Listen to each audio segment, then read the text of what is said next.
तो hello everyone. तो तुम सभी ने दान एनीमे के बारे में तो सुना ही होगा, जो रिसेंटली काफी पॉपुलर हो रहा है अपनी यूनिक स्टोरी को लेकर, जहां पर एंटेगनिस्ट लोगों की जान नहीं बल्कि गोटो के पीछे पड़ी है। वैसे इस सीरीज में हर एक कैरेक्टर काफी मजेदार है और ये सारी स्टोरी मोस्टली स्पिरिट्स के अराउंड घूमती है, और वो भी कई तरह की। तो मैंने सोचा क्यों ना इनके ऊपर एक सेपरेट वीडियो लाई जाए। यानी आज की वीडियो हम दान की सभी पावरफुल स्पिरिट्स के बारे में जानेंगे। इसी के साथ आगे भी हम ऐसे ही टॉपिक्स और वीडियो लाते रहेंगे, तो उन्हें मिस ना करने के लिए चैनल को सब्सक्राइब करो और घंटे लाल को भी दबा दो, क्योंकि यहाँ से हो रही है एक नए सफर की शुरुआत। तो 100 किलोमीटर पर आवर की रफ्तार से हम शुरू करते हैं वीडियो को, जिसमें पहली स्पिरिट है उसकी, जिसे एनिमे वॉचर्स ने पहले ही देख लिया होगा, टर्बो ग्रैनी। टर्बो ग्रैनी एक वेल नोन योकाई जो पहले सोनो सिटी की टनल में रहती थी, जब तक उसे ओकारू के फैमिली ज्वेल्स नहीं मिल गए थे।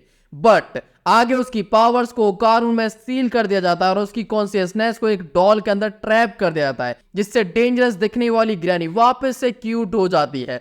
टर्बो ग्रैनी मोमो से एक डील करती है कि वो ओकारू की हेल्प करेगी उसके बॉस यानी किंटामा ढूंढने में, और उसके बदले में उसकी पावर्स को वो वापस दे देंगे। ग्रैनी के मोमो और ओकारू के साथ होने से उन्हें काफी सारी नॉलेज मिल जाती है, जो उनके सफर में काफी काम भी आती है। टर्बो ग्रैनी एक रियल योकाई पर बेस्ड है, जो जापान में एक्सीडेंट करने के लिए जानी जाती है। स्पीड से भागते हुए व्हीकल्स को वो क्रैश कर देती है, और सीरीज में टर्बो ग्रैनी उसी स्पीड के साथ खुद भागती है 100 किलोमीटर पर आवर से। उसे अपनी स्पीड पे काफी भरोसा है, कभी भी उससे कोई रेस लगाए वो उसके लिए फुल्ली रेडी होती है। और अगर तुम रेस में हार गए तो ग्रैनी फिर तुम पे कर्स लगा देगी।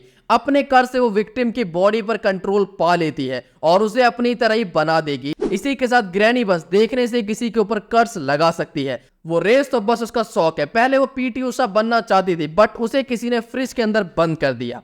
ग्रैनी अपने विक्टिम के रिप्रोडक्टिव ऑर्गन्स को अलग कर देती है। ग्रैनी इतनी पावरफुल है कि एक पूरे स्पिरिचुअल ऑरा की तरह बन सकती है, बड़ा सा गैस लाइक फॉर्म की तरह। इस फॉर्म में टर्बो ग्रैनी अपने ही किसी टारगेट को दूर से कंट्रोल कर सकती है। टर्बो ग्रैनी के अर्थ स्पिरिट के साथ कंबाइन होने के बाद वो एक डोमिनेट स्पिरिट बन गई थी कि वो सोनो सिटी की सभी स्पिरिट्स पे कंट्रोल पा सकती थी।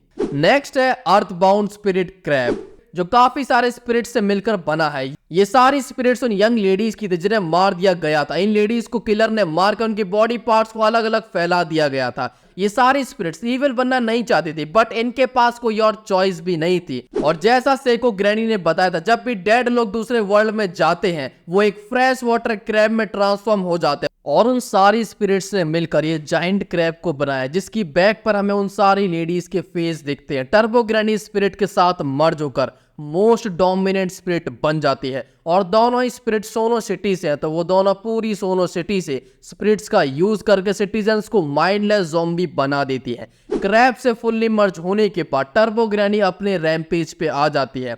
वो अपनी 100 किलोमीटर पर आवर की स्पीड को कांस्टेंट बनाए रखती है और उसका साइज भी बढ़ जाता है। बट एंड में अर्थ बाउंड स्पिरिट का एक्सरसाइज होने के बाद सभी फीमेल लेडीज की स्पिरिट को एट लास्ट शांति मिल जाती है। सो इसके बाद है एक्रोबैटिक सिल्की की स्पिरिट, एक माँ की स्पिरिट जिसने अपनी खुद की लाइफ को खत्म कर लिया था। जब वो जिंदा थी तो अपनी बच्ची को जितना हो सके उतनी अच्छी लाइफ देने की कोशिश किया करती थी। सिंगल मदर होने की वजह से उसे काफी मेहनत करनी पड़ती थी। वो अपनी बेटी के लिए कुछ भी करने के लिए रेडी थी। वो मल्टीपल जॉब करती थी, इवन वो प्रोस्टिट्यूशन तक करने लगी थी, बस अपनी बच्ची को एक अच्छी लाइफ देने के लिए, उसे खुश देखने के लिए। बट एक दिन सब कुछ बदल गया। कुछ लोग उसके घर में आते हैं, उसकी सारी सेविंग्स ले लेते हैं, उसे बुरी तरह मारते हैं और इवन उसकी बेटी को भी ले जाते हैं। वो उसी कंडीशन में उनके पीछे भागते, बट कोई फायदा नहीं, उसका सब कुछ जा चुका था। वो कितना भी दूर भागे उसे उसकी बच्ची नहीं मिलती है, और लास्ट में वो एक बिल्डिंग के टॉप पर जाकर डांस करती है और अपनी जान दे देती है। उसकी स्ट्रॉन्ग डिजायर अपनी बच्ची के लिए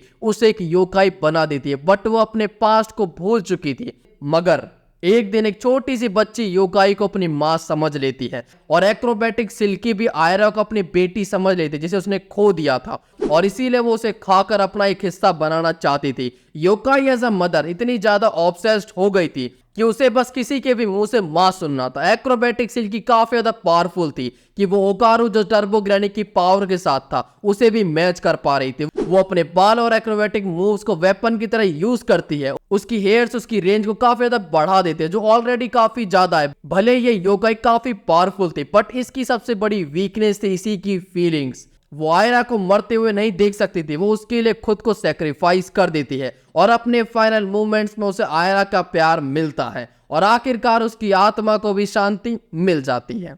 नेक्स्ट है इविल आई, एक पावरफुल योकाई जो खुद कभी एक बच्चा था जिसे कीटो फैमिली ने एज अ प्रिजनर कैद कर रखा था ताकि वो उसे अपने नेक्स्ट सेक्रीफाइस की तरह यूज करे। ये बच्चा एक विंडो से बाहर खेलते हुए बच्चों को देखता था, वो हंस रहे हैं, खेल रहे हैं, इसे भी खेलना था उनकी ही तरह। ये बस सोचता था काश कोई दिन आए जब ये आजाद हो जाए, बट वो दिन कभी नहीं आता। इसे सेक्रीफाइस कर दिया था, इसे जिंदा जला दिया जाता है। स्टिल उसकी स्पिरिट काफी खुश थी, वो आगे बाकी बच्चों को सेक्रीफाइस होने से बचाने की कोशिश करता है, बट बार बार फेल होने के बाद डीप हेट्रेड में चला जाता और एक हंसते खेलते हुए बच्चे की जगह जन्म होता है इविल आई का, जिसे अब बदला लेना था। वो बस उसे एक बंदे की तलाश में था जो उसका परफेक्ट वेसल बन सके और वो कीटो फैमिली के साथ बाकी ह्यूमंस को खत्म कर दे। जीजी टर्बो ग्रैनी की बात को इग्नोर करके इविल आई के ऑफर को एक्सेप्ट कर लेता। उसे लगता है कि इविल आई बस उसकी फैमिली को रिचुअल से बचाना चाहता है, पर अब इविल आई को उसका पपेट मिल चुका था जिसके थ्रू वो रिवेंज ले सकता है।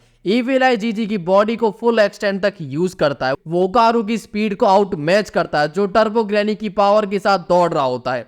इविल आई के पंचेस और किक्स पूरी बिल्डिंग्स को डिस्ट्रॉय करने की पावर रखते हैं, पर उसका सबसे बड़ा वेपन है ऑर्ब जो उसके प्योर ग्रस से बनता है और ये ऑर्ब बॉल बहुत ज्यादा पावरफुल होती है। स्टिल उसकी पावर इविल आई पर डिपेंड करती है कि वो कितने ग्रज को यूज करता है। इसी के साथ इविल आई अपने ग्रजेस का यूज करके स्ट्रक्चर्स भी बना सकता है लाइक बैरियर्स, मतलब वो किसी को उसमें कैद कर सकता है। बट इविल आई एंड में है तो बच्चा ही, उसे बाकियों के साथ खेलने की डिजायर उसे ओकारू की टीम में ले आती है। जब तक उसे ये फन लगेगा तब तक वो इसी टीम का मेंबर रहेगा।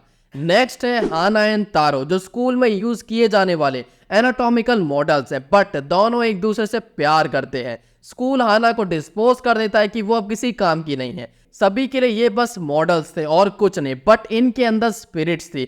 उन स्पिरिट्स पे प्रीवियस लाइफ की कोई मेमोरीज नहीं है, लाइक यही उनकी पहली लाइफ है। तारो हाना को बचाने की पूरी कोशिश करता है, मोमो और ओकारू से पकड़ने के लिए पीछे भागते हैं, बट तारो सच में काफी कमाल का है। उसे अपनी बॉडी पे फुल कमांड है, वो अपनी बॉडी पार्ट्स को डिफरेंट पार्ट में डिवाइड कर लेता और उसने इविल आई को भी अपने अंदर बंद कर लिया था। तारो के मूव्स काफी ज्यादा कूल है और देखने में काफी मजा भी आता और एंड में तारो के प्यार की जीत होती है। हाना को सेको अपने घर में रख लेती है और तारो उसे आकर मिल सकता है जब वो चाहे। एक प्रेमी जोड़ी को और क्या चाहिए। प्रेम के बारे में मुझे ज्यादा तो नहीं पता है, हाँ बस इतना पता है कि वीडियो को बनाने में टाइम लगा है तो उसे लाइक करना तो बनता है और इसी के साथ चैनल को भी सब्सक्राइब कर लो।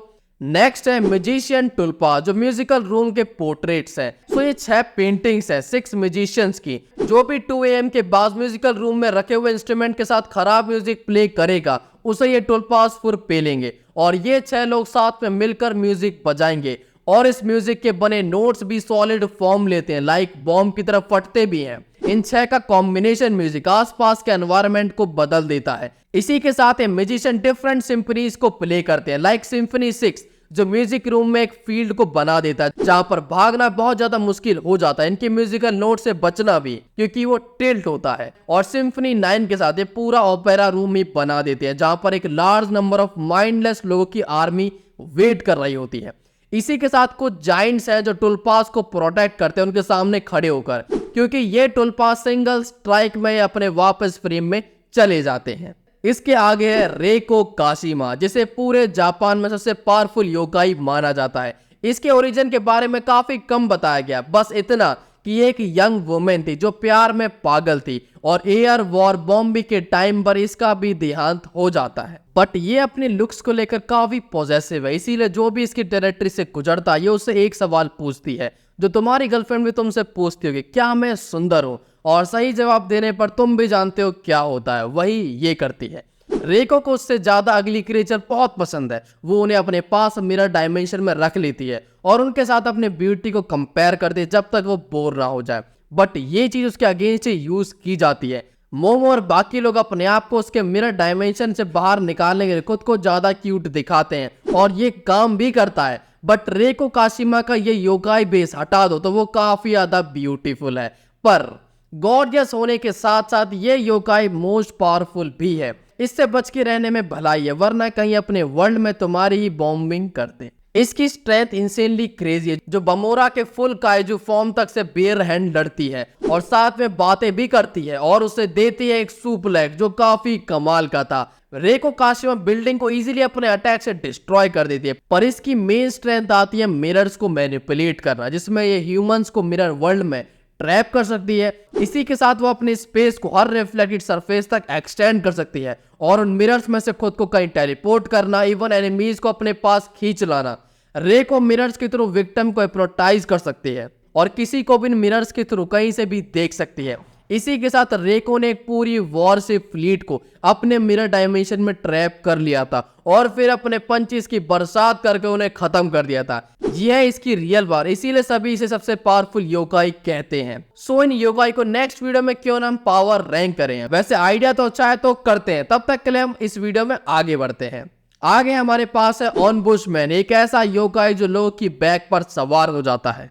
मेरे पास सुनिए, ऑन बुशमैन उन बच्चों की योकाई होते हैं जो बहुत अर्ली स्टेज में ही मर जाते हैं और उन्हें बस उस प्यार की बहुत ज्यादा क्रेविंग होती है। अगर उसे वो प्यार नहीं मिलता तो वो साइज में बढ़ते जाते हैं, इतना कि वो अपने वेट से विक्टिम को ही मार दे, बट केयर और अटेंशन मिलने पर वो गार्डियन की तरह भी एक्ट करते हैं। स्टोरी में ऑन बुशमैन रिन की चाइल्डहुड फ्रेंड मे के रिग्रेट से बॉर्न होता है, जो एक कार एक्सीडेंट में मर जाती है। तो स्टोरी कुछ इस प्रकार है। एलिमेंट्री स्कूल में मे, रिन और बाकी उनकी फ्रेंड्स एक आइडल शो के लिए प्रिपेयर करती हैं, बट अपनी मदर की वजह से वो अपने कंपटीशन में पार्ट नहीं ले सकती है और मे उसे इग्नोर करना शुरू कर देती है। बट मे की ग्रैंड मदर देखती है कि मे कितनी ज्यादा पैशनेट है, इसीलिए वो उसे अलाउ करती है। मे अपनी मदर के साथ रिन के घर के लिए निकलती है और रास्ते में तुम्हें पता है क्या होना है, कार एक्सीडेंट हो जाता है और दोनों मे इस सब के लिए रिन को कसूरवार मानती है। बट उस एक्सीडेंट की लोकेशन पर जाने पर मे की मेमोरीज वापस आती है और वो अपनी रियल फॉर्म में आ जाती है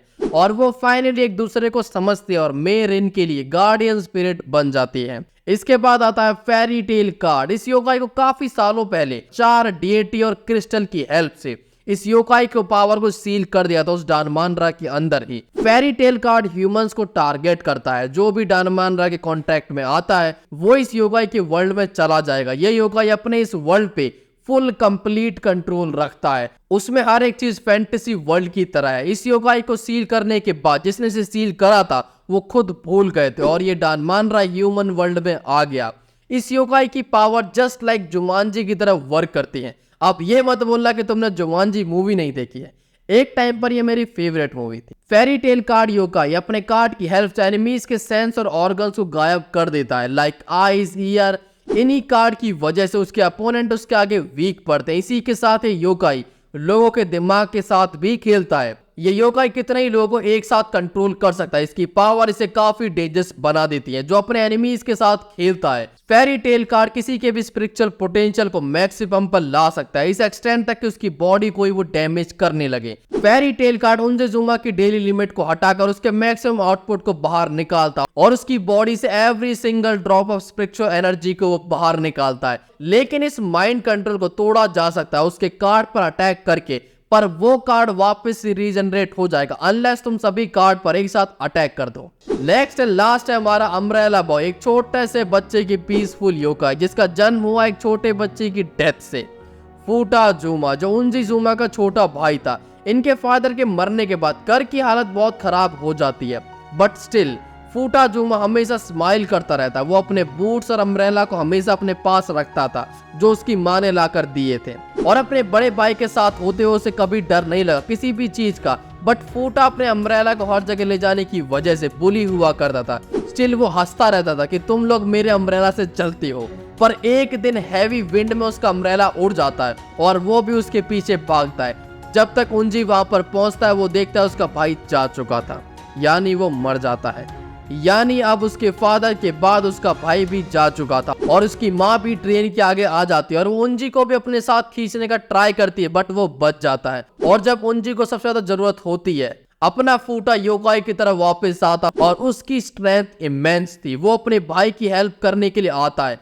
अम्ब्रेला बॉय की पावर के साथ उंजी ऑफिसर और बच्चे को बचा लेता है। अम्ब्रेला बॉय अपनी स्ट्रेंथ अपने भाई को ऑफर करता है और उंजी अम्ब्रेला के साथ इमेंस पावर को वील्ड करता है। उंजी एक दिन में 2 अम्ब्रेला को यूज कर सकता था जो उसकी डेली लिमिट थी। अम्ब्रेला बॉय की पावर फुल्ली अनलीश होती है फेरी टेल योकाई की वजह से, जो उसके दिमाग से खेलता है और उस डेली लिमिट को खत्म कर देता है। जहां वो अम्ब्रेला बॉय की पावर को मैक्स आउटपुट तक ले जाता है, इतना कि उनजी की बॉडी को वो अफेक्ट करने लगता है। बट एंड में अपना अम्ब्रेला बॉय यानी फूटाजुमा अपनी फैमिली के साथ शांति से दुनिया को छोड़ देता है। और इसका हंसता हुआ चेहरा सच में एक सन की तरह था, मुझे इसे देखना काफी अच्छा लगा था। So that's all from my side. Spirits और एलियंस में ऐसे ही और वीडियोस में लाता रहूंगा, तो चैनल को सब्सक्राइब करना ना भूले। इसी के साथ तुम्हें कौन से स्पिरिट्स की पावर सबसे ज्यादा अच्छी लगी वो भी कमेंट्स में बताएं।